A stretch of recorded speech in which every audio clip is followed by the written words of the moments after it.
அஸ்ஸலாமு அலைக்கும். உங்கள் பீமாசா சமையல் எல்லோரும் எப்படி இருக்கீங்க? நல்லா இருக்கீங்களாப்பா? நாங்கள் நல்லா இருக்கோம். வீடியோ போட்டு ரொம்ப நாள் ஆச்சு. ஏன்னா நோன்பு, வேலை, ஓதுறது, தொழுறது எல்லாம் டைம் சரியாக இருக்கும். இப்போ நம்ம என்ன பண்ண போகிறோன்னா ஒரு கேஸ்டபிள், நெஞ்செரிப்பு, வயிறு உப்புசமாக இருக்கும். இதுக்கெல்லாம் நம்ம ஒரு மருந்து தயாரிக்க போகிறோம். அது என்ன வாங்க பார்க்கலாம், வீடியோக்குள்ளே போகலாம். ஈஸியாக இருக்கும். நம்ம வீட்டில் அஞ்சல் பெட்டியில் இருக்க பொருளே தான் நம்ம வச்சு செய்ய போகிறோம். அது எல்லார் வீட்லேயும் இந்த பொருள் இருக்கும், இல்லாமல் இருக்கவே செய்யாது. நம்ம எங்கேயாவது பிரியாணி சாப்பிட்டுட்டு வந்தோம்மா வயிறு ரொம்ப இதாக இருக்கும். அப்போ 3 டம்ளர் தண்ணி ஊற்றலாம். 1 டம்ளர் ஊற்றி வச்சுட்டேன். 2ஆம் டம்ளர் ஊற்றும் போது என்ன ஆகுது, சட்டி சரியுது. இது டீ சட்டி. இது மீஷோவில் வாங்கினேன். அதை அடுப்பில் வச்சா அப்படியே சரிஞ்சு வந்துடுது. நீங்கள் அதை வாங்காதீங்க. 1 கப்பு தண்ணி ஊற்றியாச்சு. இப்போ 2வது கப்பு தண்ணி ஊற்ற போகிறோம்.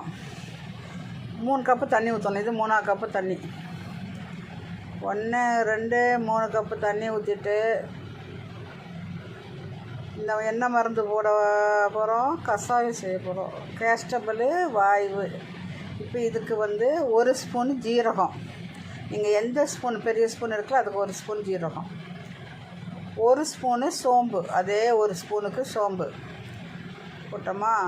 இந்த 2 மருந்து நம்ம கிச்சனில் இருக்கும், அஞ்சல் பெட்டியில் இருக்கிற பொருள். இது 3வது ஓமம். ஓமம் சின்ன ஸ்பூனுக்கு 1 ஸ்பூனு, 1 ஸ்பூன் பெருஞ்சீரகம், சோம்புங்கிறது பாருங்கள். இந்த 3 ஸ்பூன் காட்டுறோம் பாருங்கள். 1 ஸ்பூன் ஜீரகம், 1 ஸ்பூனு சோம்பு, 1/2 ஸ்பூன் ஓமம். இது நல்லா வற்றணும். ஒவ்வொரு ஸ்பூனாக தனித்தனியாக உங்கள்கிட்ட எடுத்து காட்டிகிட்டு இருக்கேன்னா, குட்டி குட்டி ஸ்பூன் வச்சுருக்கேன். சின்னதுலேருந்து பெருசு வர நம்மள்கிட்ட இருக்குது. இது தண்ணி நல்லா கொதிக்கணும். கொதித்து வற்றி இது 1 டம்ளர் வர மாதிரி வரணும். அப்போ அந்த தண்ணி எடுத்து நம்ம என்ன பண்ணணும்னா, நம்ம காலையில் பல்ல விளக்கிட்டு டீ, காஃபி எதுவுமே குடிக்காமல் இதை தொடர்ந்து ஒரு 10 நாள் குடிச்சிங்கன்னா அந்த வயிறு சரியாயிடும். உப்புசம், நெஞ்சக்கரிப்பு, ஜீரண சக்தி ஆகிறது, வாய்வு தொல்லை அங்கங்கே பிடிச்சிக்கிட்டு இருக்கும்ல, இதெல்லாம் ரொம்ப சரியாயிடும். இப்போ நம்ம அடுப்பில் வச்சுட்டு இருக்கோம். இப்போ நல்லா கொதிக்கும் பாருங்கள். கொதிச்சுட்டு நம்ம என்ன பண்ணிடுறோன்னா, சிம்மில் விட்டுறணும். சிம்மில் விட்டு அது பாட்டு கொதிச்சுக்கிட்டே இருக்கும். இப்போ நம்ம அடுத்தது என்ன பண்ண போகிறோன்னா, அது ரொம்ப நேரம் வீடியோ காட்டுறதில்ல, பார்க்கலாம் எப்படின்னா.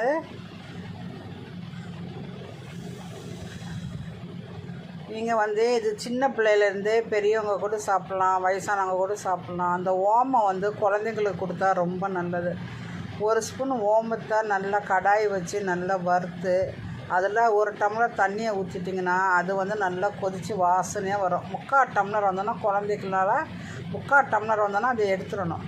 அதை எடுத்து ஆற வச்சு பிள்ளைகளுக்கு கொடுத்திங்கன்னா உடம்பு, வயிறு நல்லா சுத்தம் பண்ணிடும். வயிறுலாம் நல்லா ஜீரண சக்தியாகி நல்லா இருக்கும். நம்மலாம் யாருமே பிள்ளைகளுக்கு கொடுக்குறதில்ல எதுவுமே. டாக்டர்கிட்ட கூட்டிகிட்டு போகிறது, டாக்டர் அது கொடுக்கக்கூடாது இது கொடுக்கக்கூடாதுன்னு சொன்னால் கொடுக்க மாட்டாங்க. நம்ம அதெல்லாம் கொடுத்தா தான் உடம்பு பிள்ளைகளுக்கு நல்லா இருக்கும். சொல்லப்போனால் எங்கள் வீட்டில் எங்கள் அக்கா இருந்தாங்க. எங்கள் அக்கா எங்களுக்கு நாகர்கோயில், அவங்களுக்கு கல்யாணம் பண்ணி கொடுத்து மேலே பிள்ளைங்க இங்கே டெலிவரிக்கு 6 மாதம் இருந்தாங்களா. இங்கே பாருங்கள் எப்படி கொதிக்குது பாருங்கள். இப்போ நம்ம சிம்மில் வச்சிடணும். இருந்தாலும் அந்த பிள்ளை 2வது போயிட்டு அழுதுட்டு மறுநாளே எங்கள் வீட்டுக்கு வந்துடுச்சு. எங்கள் அம்மா அந்த ஓமத்தை கொடுத்தே வளர்த்துனாங்கங்க அந்த குழந்தைய. இன்றைக்கி அவள் நல்லாவே இருக்கா. இப்போ பாருங்கள், நம்ம இட்லி அரிசின்னு சொல்கிறோம் பாருங்கள், சாரி, உளுந்து வடக்கி உளுந்து ஊற போட போகிறோம். எப்படின்னா 1 டம்ளர் உளுந்து. இந்த 1 டம்ளர் உளுந்துக்கு 1/4 டம்ளர் பச்சரிசி போடணும். போட்டு 2ஐயும் நல்லா ஊற வச்சிடணும். இது பட்டாணி பருப்பு, வடை பருப்புனே கடையில் விற்கிது. அந்த வடை பருப்பை ஊற வைக்கிறோம். எதுக்கு? வடை பொரிக்கிறதுக்கு. நோம்பில் சாயங்காலம் கஞ்சிக்கு வடை. கஞ்சி நம்ம எங்கே வாங்கிறோன்னா பள்ளிவாசலில் வாங்கிடுவோம். இப்போது ஒரு தண்ணி ஊற்றி அடைச்சிட்டு 2ஆக ஊற வைக்கணும். இது எல்லா இடத்துலையும் கிடைக்காது. சூப்பர் மார்க்கெட்டில் இருக்கும்.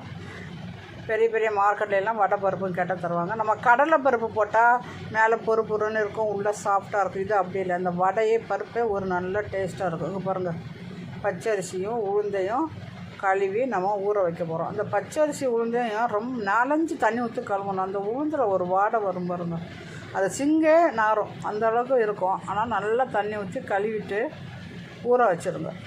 ஒரு 2 ஹவர் ஒன்று எப்படி தண்ணி ஊற்றி பார்த்தீங்களா, கண்ணாடி மாதிரி இருக்குது இந்த தண்ணி. இதை கூட ஒன்று வடிச்சிட்டு 2வது நான் ஊற்றுவேன். கொஞ்சம் நேரம் கழித்து ஊற்றி வச்சுட்டு 2 ஹவர் கழித்து நம்ம அதை எடுத்து அரைக்கணும்.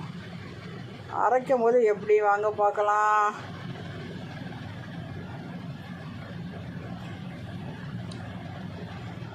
ரெண்டாவது நல்லா தண்ணி ஊற்றி அலசி வச்சாச்சு. எனக்கு சுத்தமாக இருந்தால் தான் சூப்பராக இருக்கும் நமக்கு. இது பாருங்கள், இப்போ ஊறட்டும். எல்லோரும் ஜவ்வரிசி வடை தின்னு சாப்பிட்டு பழகிறீங்களா? ஜவ்வரிசி வடை செய்யலாம். ஜவ்வரிசி ஊற வைக்க போகிறேங்க. ஊற வச்சுட்டு அதை அரைச்சிட்டு அது கூட வெங்காயம் பச்சை மிளகாலாம் போட்டு கடலை மாவு போட்டு பிசைஞ்சு சுட்டிங்கன்னா பொறுன்னு இருக்கும். ஜவ்வரிசி ஆப்பத்துக்கு போடலாம். இட்லி தோசைக்கெலாம் போட்டால் வெள்ளைன்னு இருக்குது இட்லி. ஒரு டம்ளர் அதுவும் ஊற போட்டுறேன். இதெல்லாம் சாயங்காலத்துக்கு இப்போ மத்தியானமே ஊற போட்டுட்டோன்னா ஒரு 2 ஹவர் கழித்து நம்ம அரைச்சிடலாம். அரைச்சி ஒரு 1 ஹவர் ஃப்ரிட்ஜில் வச்சுட்டு உளுந்த வடை சுட்டு பாருங்களேன், நல்ல குண்டாக வரும். இப்போ என்ன பண்ண போகிறோம், குக்கர் எடுத்து வச்சுருக்கோம். பொங்கல் வைக்க போகிறோம். ஒரு டம்ளர் அரிசினா 1/4 டம்ளர் எல்லோரும் பச்சரிசி 2 டம்ளர். இந்த ஒரு டம்ளர் தான் நான் ஆளாக்கு போடனால இது 2, இதுக்கு 2 போட்டுறேன். இதுக்கு 2 போட்டால் இதுக்கு வந்து ஒரு 3/4 பருப்பு போடணும். அப்போ தான் நல்லாயிருக்கும். எல்லோரும் 1க்கு 1/4 போடுவாங்க. 1/4 போடாதீங்க பொங்கலுக்கு. 1 பாருங்கள், 3/4 போட்டோம் பாருங்கள்.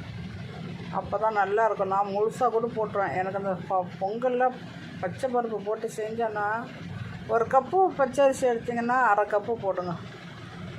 பச்சை பருப்பு போட்டு கழுவி குக்கரில் விசில் விட்டுற வேண்டிதான். ஏன்னா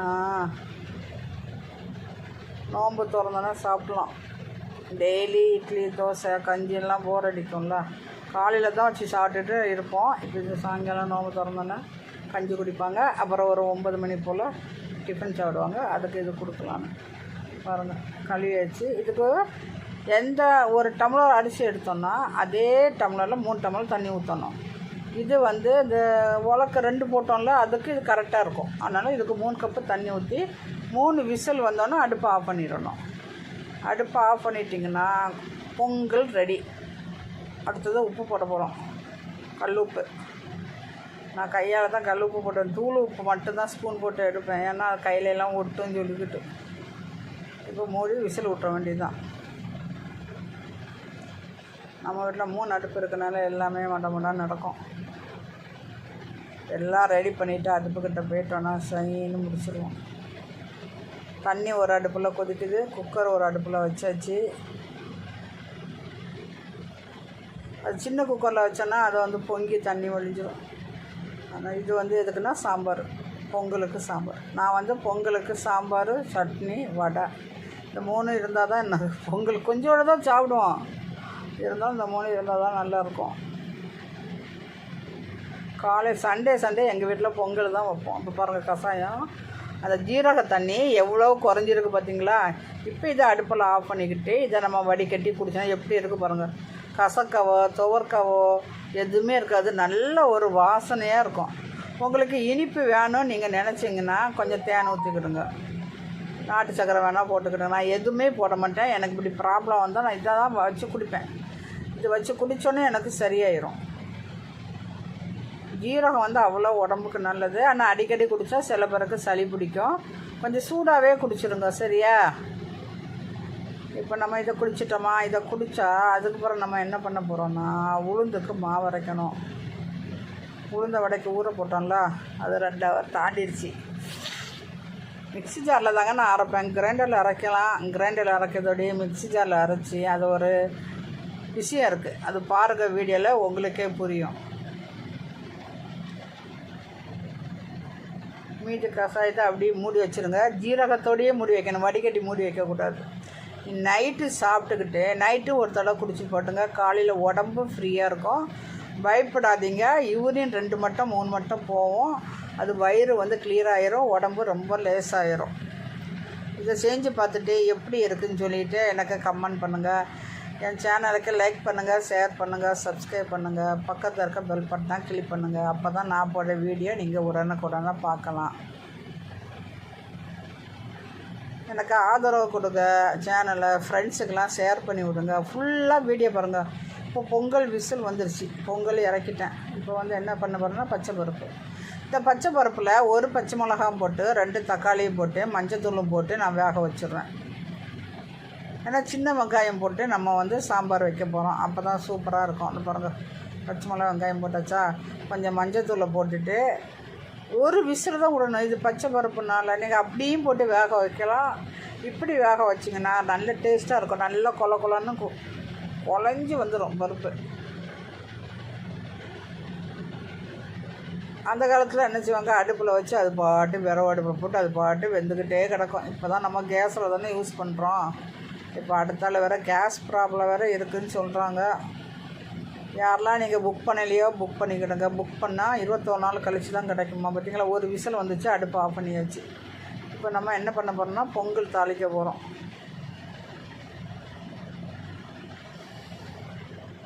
பொங்கலா சாம்பாரா? சாம்பார். பொங்கல் தாளிக்கல சாம்பார்.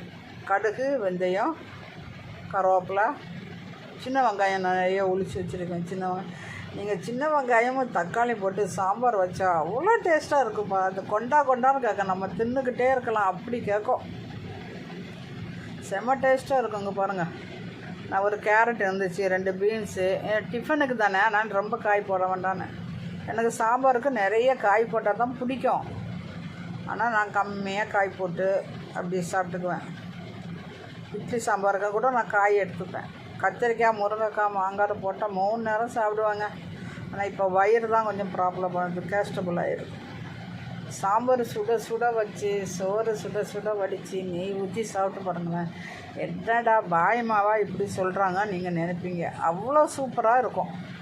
இது வந்து எண்ணெயில் நல்லா வதக்கணும். வதக்கிக்கிட்டு சாம்பார் பொடி, கொஞ்சோண்டு மஞ்சத்தூள், உப்பு போட்டு நம்ம வதக்கிட்டு அந்த பருப்பு வேக வச்சுருக்கேன்ல, அதை கரண்டியை வச்சு ஒரு கிண்டுனா போதும். கடையை எதுவுமே வேண்டாம். அப்படியே விட்டு கொதிக்க வச்சு இறக்கிட்டேன்னா சூப்பரான டிஃபன் சாம்பார் ரெடி. இட்லி சாம்பார்னு சொல்லுவாங்க. இது திருநெல்வேலியில் இந்த சாம்பார் வந்து ரொம்ப ஃபேமஸுங்க. ஏன்னா அவங்க வெங்காயம், தக்காளி, ஒரு முருங்கைக்காய் போட்டு, அந்த ஊரில் முருங்கைக்காய் நிறையவே கிடைக்குங்க. எந்த நேரம் முருங்கைக்காய் கிடைக்கும். எல்லார் வீட்லேயும் முருங்கை மரம் இருக்கும். யாராவது ஒருத்தர் கொடுப்பாங்க. காசு கொடுக்க வாங்க மாட்டாங்க, அப்படியே கொடுத்துருவாங்க நமக்கெலாம். இப்போ நம்ம சாம்பார் பொடி 1 ஸ்பூன் போட்டிருக்கேன். ஏன்னா இன்றைக்கி காரம் கொஞ்சம் கம்மியாக வைக்கலாம். எல்லோரும் நோன்பு வச்சுக்கிட்டு வயிறு வந்து இதாக இருக்கும், அதனால் கொஞ்சம் காரம் கம்மியாக வைக்கலாம்னு சொல்லிட்டு சாம்பார் பொடி. தண்ணி ஊற்றிட்டு நல்லா கொதிக்கட்டும். உப்பு போட்டு கொதிக்க வைக்கணும். நல்லா கொதித்த பிறகு இந்த காயெல்லாம் கொஞ்சம் வேகணும்ல. வெறும் வெங்காயம் தக்காளி போட்டு வதக்கிறதா இருந்தால் வெறும் வதக்கி அதில் அப்படியே கொட்டிடலாம். எனக்கு இந்த பருப்பில் போட்டு காய்கறி வேக வைக்கிறது ரொம்ப பிடிக்கும். ஏன்னா காய்கறி வந்து பருப்பில் போட்டு வெந்தால் நல்ல ருசியாக இருக்கும். குக்கரில் வச்சோன்னா விசில் விட்டோன்னா அது ஒரு களி மாதிரி ஆயிடும், குழஞ்சிரும். அதனால் நான் என்ன பண்ணேன், இப்படி தாளித்து தான் ஊற்றிட்டு பருப்பை ஊற்றிடுறேன். அது பாட்டு சிம்மில் விட்டுட்டு ஒரு பொரியல் பண்ண வர அப்படியே வச்சுருப்பேன். அது வெந்துடும். இப்போ நல்லா கொதிக்குது பாருங்கள். பெருங்காயம், இது என்ன பெருங்காயம்னா எவரெஸ்ட் பெருங்காயம். நான் எப்பவுமே எல்ஜி தான் வாங்குவேன். எனக்கு எல்ஜி கிடைக்கல, எவரெஸ்ட் வாங்கினேன். ஆனால் அவ்வளோ வாசனை தெரியல. நம்ம சாம்பார் பொடி நம்ம சேல் பண்ணுறோம்ல, அதில் நல்லா நிறைய பெருங்காயம் போட்டிருப்பேன். அதனால கொஞ்சோண்டு போட்டு நல்ல வாசனையாக இருக்குங்க சாம்பார் பொடி. நம்ம சாம்பார் பொடி நான் சொல்கிறதோடி நீங்கள் வாங்கிட்டு எப்படி இருக்குன்னு எனக்கு கமெண்ட்டில் சொன்னால் நல்லாயிருக்கும். யாருக்கா வேணும்னா வாட்ஸ்அப்பில் மெசேஜ் அனுப்புங்க, நாங்கள் கொடுக்குறோம். வாங்க, நீங்கள் சாம்பார் பொடி சாம்பார் தாளிச்சுக்கிட்டு எல்லாம் ஊற்றிட்டு லாஸ்ட்டில் இறக்கிறதுக்கு 5 நிமிஷம் முன்னாடி ஒரு 1/4 ஸ்பூன் சாம்பார் பொடியை போட்டு பாருங்களேன், செமையாக இருக்கும். எனக்கு அதுதான் ரொம்ப பிடிக்கணும். பாருங்கள், நல்லா குழஞ்சிருக்கு பருப்பு.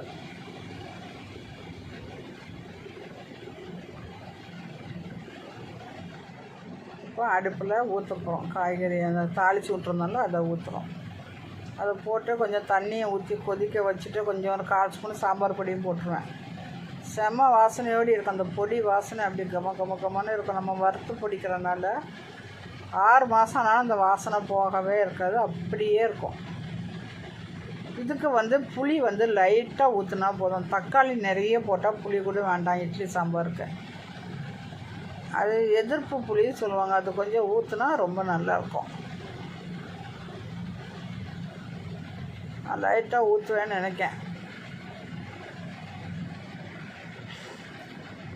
நான் வச்சு பார்ப்பேன். ஏன்னா எனக்கு புளி ரொம்ப சாப்பிட முடியலங்க. பாருங்கள், லைட்டாக புளி ஊற்றிட்டோமா, அதை எடுத்து நம்ம அப்படியே இன்னும் அவ்வளோதான். உப்பு பார்க்கணும், உப்பு பார்த்தாட்டா உப்பு போட்டுக்கிட்டு கொதிக்க வச்சு இறக்கிற வேண்டியதான். சூப்பராக இருக்குங்க அந்த சாம்பார். சாதத்தை கூட ஊற்றிட்டுங்களா, சப்பாத்திக்கு, இட்லிக்கு, தோசைக்கு பச்சை பருப்பு சாம்பார் சூப்பராக இருக்கும். நீங்களும் இது செஞ்சு பார்த்துட்டு எப்படி இருக்குன்னு சொல்லி கமெண்டில் சொல்லுங்கள். நல்லா புளிஞ்சு ஊற்றியாச்சு. அது என்ன அந்த சாம்பார் கூட லைட்டாக புளி தூக்கலாக இருந்தால் எனக்கு பிடிக்குங்க. உங்களுக்கெல்லாம் எப்படின்னு சொல்லிட்டு சாம்பார் புளி தூக்கலாக ஊற்றிங்களா, கம்மியாக ஊற்றிங்களா, ஜாஸ்தியாக ஊற்றிங்களா, இல்லை தக்காளி மட்டும் போட்டு சாம்பார் வைப்பீங்களா அப்படின்னு சொல்லி நீங்கள் கமெண்டில் சொல்லுங்கள் பார்க்கலாம். உப்பு பத்தலை, உப்பு போட்டேன்.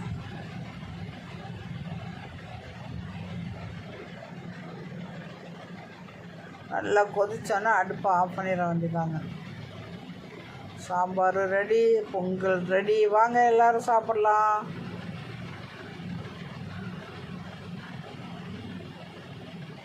எல்லாத்தையும் வச்சுட்டு சிம்மில் விட்டுவோம்.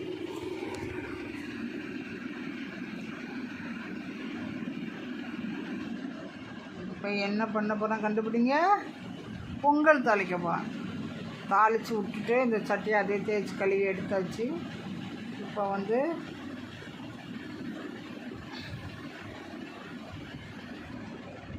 பொங்கலுக்கு எண்ணெய், நெய், மிளகு, ஜீரகம் இந்த ரெண்டும் இருந்தாலே போதுங்க. அதனால் வந்து பொங்கல் செய்தால் எனக்கு அப்படியே சாஃப்டாக இருக்கணும், வாயில் போட்டு அப்படியே கரையணும். அதுக்கு என்ன தெரியுமா விஷயம், 1 கப்பு பச்சை அரிசினா 3/4 கப், 1/2 கப் எடுத்துக்கிடுங்க. 1/4 கப்பு போட்டால் சோறு மாதிரி தான் இருக்கும், டேஸ்ட்டு இருக்காது. இப்போ நம்ம எண்ணெய் ஊற்றிட்டோம். நான் வந்து 3 எண்ணெய் யூஸ் பண்ணுவேங்க சமையலுக்கு டெய்லி. கடலெண்ணெய், நல்லெண்ணெய், தேங்காய் எண்ணெய்.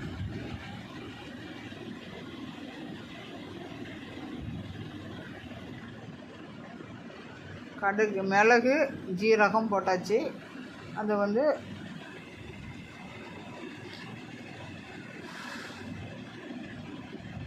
பொரியணும், நல்ல மிளகும் நல்லா பொரியணும். அப்போ தான் பொங்கலோடு கடித்து சாப்பிட்டா நல்லாயிருக்கும்.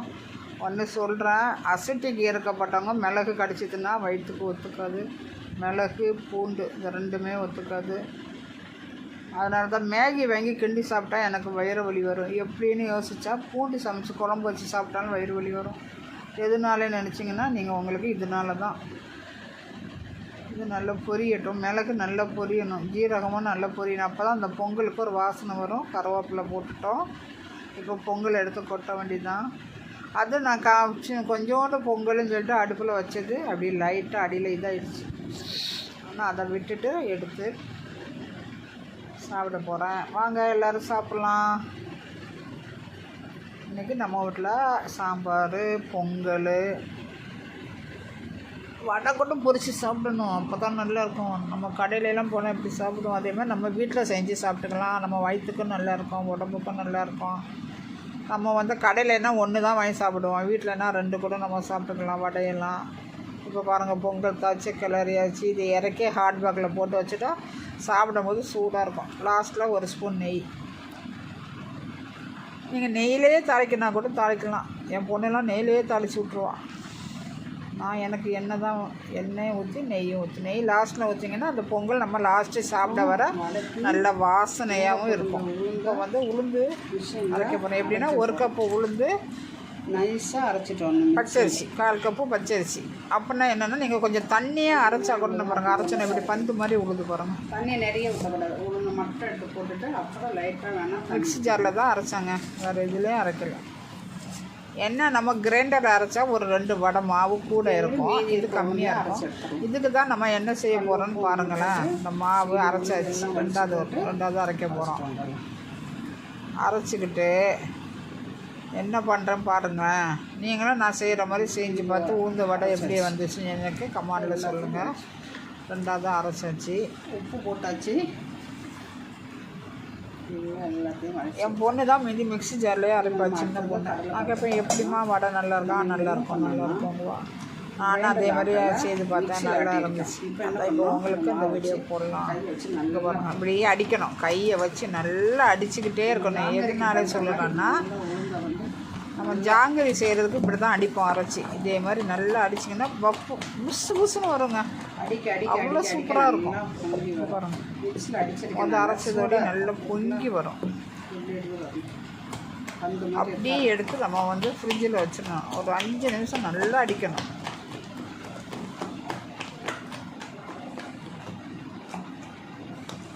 கையை வச்சு அடிக்கலாம். கையை வச்சு அடித்தா தான் ரொம்ப நல்லது.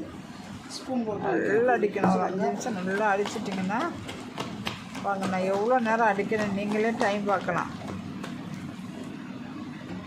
நல்லா பொங்கி வந்துச்சு. எல்லாமாவும் ஒன்று போல் உப்பு போட்டு வச்சாச்சு. நம்ம சூடு ஆறணுன்னா வெங்காயம் பச்சை மிளகா போட்டு வடை தட்டி. அடுத்தது வந்து கடலை பருப்பு அரைக்க போகிறோம். கடலை பருப்பு அரைக்கணும், குறைன்னு அரைக்கணும்.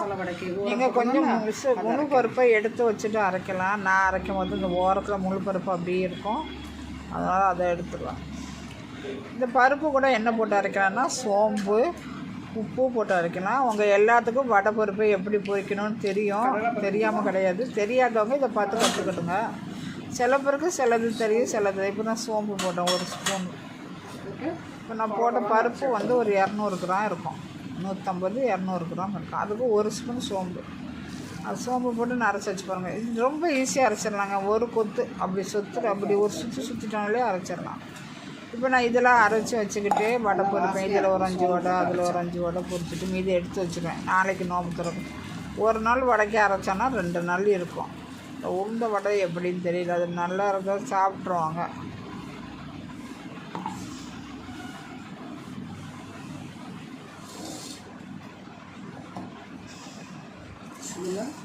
உப்பு போடணும். இப்போ வந்து சோம்பு போட்டு அரைச்சேன். இப்போ போட்டு உப்பு போட்டு அரைச்சேன். நான் வந்து நிறைய போட்டு அரைச்சா மிக்ஸி கெட்டு போயிடுங்க. அதனால் இந்த ஜாரில் அரைவாசி தான் போட்டு அரைக்கணும். எனக்கு வந்து ரொம்ப சின்னது அடுப்பாங்களா, மேடவும் சின்னது, எல்லாம் அங்கனங்கன்னா வச்சு அட்ஜஸ்ட் பண்ணி எடுப்பேன். நல்லா கையை பாருங்க. இதை அரைச்சி வச்சா இது நல்லா பிசைஞ்சு வச்சுக்கணும். நம்ம வடை பொரிக்கும் போது வெங்காயம் பச்சை மிளகாலாம் போடணும். உளுந்து கூட அரைச்சி வச்சுட்டு உடனே வெங்காயம் பச்சை பொரிக்கதா இருந்தால் வெங்காயம் பச்சை மிளகா போட்டு பொரிக்கலாங்க. இல்லாட்டி நம்ம எப்போ பொரிக்கிறோமோ அப்போ போடணும். ஏன்னா வெங்காயத்தை போட்டு வச்சா கொஞ்சம் நேரத்தில் மாவு வந்து நீத்து போயிடும். கடலை பருப்புலையும் செய்யலாம், வடை பருப்புலையும் செய்யலாம். இதில் செஞ்சால் நல்லா பொறுன்னு இருக்கும். ஃபுல்லாக அடுத்தாலும் என்ன பண்ண போகிறோம்னா வடை போட போகிறோம். இப்போ நம்ம மைனஸு சாஸு சேசோ சாஸு எல்லாம் வாங்கி வச்சுருக்கனால இவங்களுக்கு சட்னி தேவைப்படாது. இப்போ பாருங்கள் எப்படி வடை சுட போகணும். வெங்காயம் பச்சை மிளகாய் மல்லி இலை எல்லாம் வெட்டி போட்டு வச்சு வடை யார் பொரிக்கிற பாருங்கள், நான் தான் பொரிக்கிறேன். நல்லா பிசைஞ்சிட்டு மசாலா தடவி மிளகாத்தூள், பெருங்காயம், வெங்காயம், பச்சை மிளகா, கருவேப்பிலை, மல்லி இலை போட்டு போடலாம். சில பேர் வந்து இந்த புதினா இலை போடுவாங்க. அது போட்டு கடலை பருப்பு வடைக்கு புதினாவும் போட்டு பொரிக்கலாம். ரொம்ப வாசனையாகவும் இருக்கும், டேஸ்ட்டாகவும் இருக்கும். மிளகாத்தூள், மல்லி இலை, கருவேப்பிலை, பச்சை மிளகா எல்லாம் காயெல்லாம் அதனால அப்படியே வச்சுட்டே இருக்கேன். பிசைஞ்சு எடுத்தாச்சு. அதே பாருங்க, இப்படி உருட்டணும். இப்படி உருட்டி அப்படி உள்ளங்காயை வச்சு ஒரு அமுக்கு.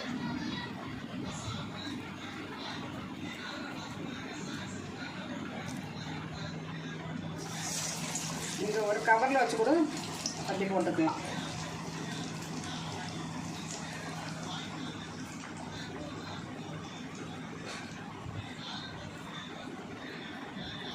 வடை போட்டோம் பாருங்கள். இது ஒரு 5 வடை போட்டு பொரிச்சிட்டு, உளுந்த வடை ஒரு 5 போட்டு பொரிச்சிட்டு மீதி மாவு இருந்தால் எடுத்து ஃப்ரீசரில் வச்சிடலாங்க. நாளைக்கு பொரிக்கும் போது என்ன பாருங்கள் பொரிச்சிட்டேன். நாளைக்கு பொரிக்கும் போது நீங்கள் அந்த வடையை எடுத்து வடை மாவை எடுத்து நம்ம சுட்டு சாப்பிட்டா இன்னும் நல்லா இருக்கும். இப்போ உளுந்த வடை எல்லாருக்கும் வராதுங்க. இப்போ சுடுறதுக்கு அந்த நடுவில் ஓட்டை போடுறதுக்கு முதல் தண்ணி ஒரு கிண்ணத்தில் தண்ணி வச்சுட்டு கையை நல்லா அலசிக்கணுங்க. அதை அலசிட்டு மாவை எடுத்து உருட்டிக்கணும். பந்து மாதிரி உருட்டணும் பாருங்கள். தண்ணியில் கையை வச்சு தண்ணியை அலசிட்டு மாவை எடுத்து வச்சு அது பந்து மாதிரி உருட்டி நம்ம பெருவரில் வச்சு ஒரு குத்துனா போதுங்க, ஈஸியாக வந்துடும். எனக்கே ஃபஸ்ட்டு தெரியாது. அப்புறம் அந்த கடைக்கு போனால் அந்த ரோட்டு கடையிலலாம் உளுந்த வடை போடுவாங்க. அழகாக வராது, எப்படி தண்ணியாக தான் இருக்கும் மாவு.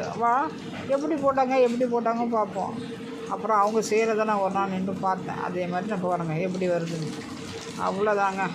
உளுந்த வடையும் பொரிச்சாச்சு, சாம்பார் வச்சாச்சு, சட்னி வச்சாச்சு. நம்ம நைட்டு இனிமேல் இங்கே சாப்பிட வேண்டியதான். வாங்க எல்லோரும் சாப்பிட்லாம். நான் வந்து தேவைக்கு மட்டும் பொரிச்சிட்டு மீதி மாவு எடுத்து வச்சுருவேங்க. அது 2 நாள் 3 நாளாலும் அப்படி இருக்கும். அது வெங்காயம் போடாமல் இருந்தால் 1 வாரம் கூட உளுந்த மாவே இருக்கும். பருப்பு வடை, உளுந்த வடை அப்படி தான். எங்கள் ஊர்லலாம் பொறிக்க போய்கிட்டே இருக்கும். இப்படி புசுன்னு இருக்கும் பாருங்கள். மிக்சியில் அரைச்ச மாதிரியே இருக்காதுங்க, கிரைண்டரில் அரைச்ச மாதிரியே இருக்கும். அப்படி இருக்கும். கையை வச்சு நல்லா நான் வந்து எண்ணெய் கம்மியாக ஊற்றிட்டேன். ஏன்னா டெய்லி யூஸ் பண்ணுறோமா நோம்புக்கு ஏதாவது ஒன்று செஞ்சுக்கிட்டே இருக்கும். அப்போ அந்த எண்ணெய் வந்து வேஸ்ட்டாக போயக்கூடாதுல்ல, கீழே தானே ஊற்றணும். அதனால் பொரிச்சதுலேயே திருப்பி பொரிக்கக்கூடாதுன்னு சொல்லிக்கிட்டு இது என்னென்னா ரைஸ் பிராண்ட் எண்ணெய்.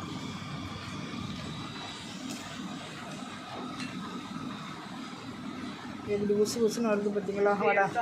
இதே மாதிரி நீங்களும் செஞ்சு பார்த்துட்டு எப்படி இருக்குன்னு சொல்லுங்கப்பா. லைக் பண்ணுங்கள், ஷேர் பண்ணுங்கள், சப்ஸ்கிரைப் பண்ணுங்கள், பக்கத்தில் இருக்க பெல் பட்டனை கிளிக் பண்ணுங்கள். வாங்க எல்லோரும் சாப்பிடலாம். நான் பொறுமையாக ஒவ்வொன்றா எடுக்கிறேன். பெரிய கடாயிலே போட்டு மொத்தமாக பொரிக்கலாம். நான் ஒரு கப்பு போட்டதில் எனக்கு வந்து 12 வடை வருங்க. இப்போ 5 வடை சுட்டுட்டேன், நாளைக்கு மீது சுட்டுக்கலாம். திருப்பி ஒரு கப் போட்டு காட்டுறோம் பாருங்கள். இது ஒரு 10 போடலான்னு எடுத்துருக்கேன். 10 போட்டு கூட நான் மறுநாள் ஒரு 5 போட்டுக்கலாம். மாவு இருக்கும். நல்லா புசுன்னு அடிச்சிட்டோம்ல, அதுலேயே நல்லா பொங்கி வரும் மாவு. உளுந்த வடை வந்து நம்ம பொம்பளை பிள்ளைகளுக்கு கொடுத்தா இடுப்புக்கு அவ்வளோ நல்லதுங்க. வாரத்துக்கு ஒரு நாள் நீங்கள் செஞ்சு கொடுக்கலாம். கண்டிப்பாக செஞ்சு கொடுங்க. அஸ்ஸலாமு அலைக்கும்.